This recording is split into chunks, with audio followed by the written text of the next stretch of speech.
On her wedding day, her dog blocked her path. Then she discovered the heartbreaking reason.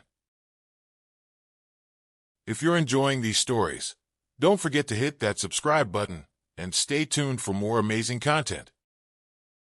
Emma Carter stood in her childhood bedroom, gazing at the reflection staring back at her. For a moment, she barely recognized herself. The delicate lace of her ivory wedding dress shimmered in the golden morning light streaming through the window. Her dark brown hair was styled in loose, effortless waves, and a veil framed her face like something out of a fairy tale. Everything was exactly how she'd imagined it. The dress, the flowers, the late spring sunshine. Well, almost everything. At her feet, Cooper, her 13-year-old Labrador retriever, lay sprawled out, his chin resting on his weathered paws. His soulful brown eyes followed her every movement with an intensity that felt different. Emma paused, studying him for a moment. Normally, Cooper would be buzzing with excitement, especially with so much activity around the house. But today, he just lay there, quiet and watchful. "What's wrong, buddy?" she asked softly, crouching down to run her fingers through the soft fur behind his ears. "You're usually the life of the party." Cooper gave a low thump of his tail, but he didn't move. Emma tilted her head, a small crease forming between her brows. She tried to dismiss the unease creeping into her chest. "You're just soaking it all in, huh? Big day for both of us." Her mother, Diane, appeared in the doorway, her arms crossed with a mixture of pride and motherly nerves. "Emma, the makeup artist is here. Are you ready?" Emma glanced at the clock and nodded, brushing the lingering concern about Cooper to the back of her mind. She scratched under his chin one last time. "Come on, Co-op. Let's go make me a bride." The old dog rose slowly, his movements deliberate, his joints stiff with age. Emma's heart tightened. He wasn't the sprightly pup who used to chase her through the yard anymore. But he was still her rock, the constant in her life since she'd rescued him as a scruffy stray so many years ago. As Emma moved through the house, the buzz of the wedding day surrounded her.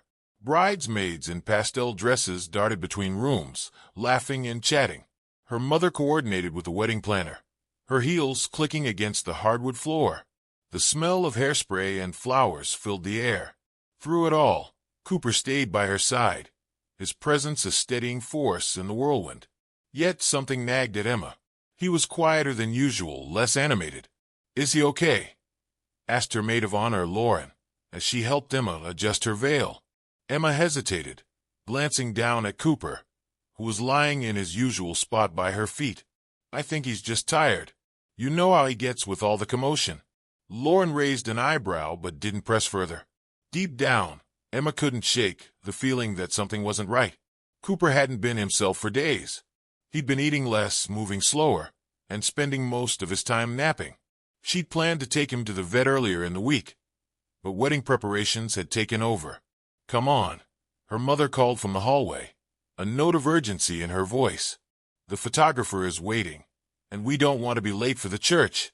Emma smoothed the lace of her dress, took a deep breath, and followed the sound of her mother's voice. Cooper trailed closely behind, his loyal gaze never leaving her. The historic chapel was just a short drive from Emma's house, but the journey felt unusually long. As the car meandered through tree-lined roads, Emma couldn't shake the fluttering in her stomach. It wasn't wedding nerves. She felt completely sure about marrying Jake, her fiancé of 3 years.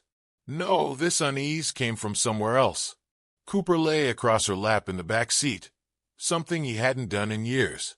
Normally, the old Labrador sat upright, his head out the window, sniffing the breeze like it held secrets meant only for him. But today, he rested heavily against her, his head warm and heavy in her lap. Emma's fingers moved instinctively through his fur, her heart tightening with worry. "You okay, Coop?" she whispered. Cooper blinked up at her, his brown eyes soft but tired.